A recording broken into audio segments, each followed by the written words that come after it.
আজ আমি পাঠ করব রবীন্দ্রনাথ ঠাকুরের চিত্রাঙ্গদা কবিতাটি।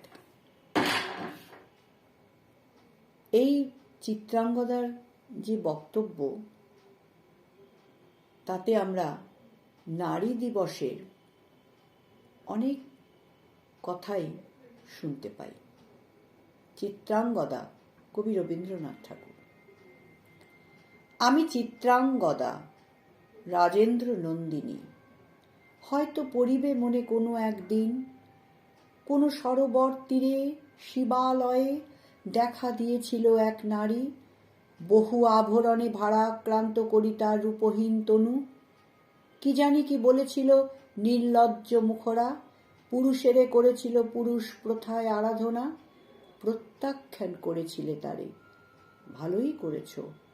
সামান্য সে নারী রূপে গ্রহণ করিতে যদি তারে, অনুতাপ বিধিত তাহার বুকে আমরণকাল। প্রভু, আমি সেই নারী, তবু আমি সেই নারী নহি, সে আমার হীন ছদ্মবেশ। তারপরে পেয়েছিনু বসন্তের বরে বর্ষকাল অপরূপ রূপ, দিয়েছিনু শ্রান্ত করি বীরের হৃদয় ছলনায় ভরি, সেও আমি নহি। আমি চিত্রাঙ্গদা, দেবী নহি, নহি আমি সামান্য রমণী। পূজা করি রাখিবে মাথায়, সেও আমি নহি। অবহেলা করি পুষিয়া রাখিবে পিছে, সেও আমি নহি।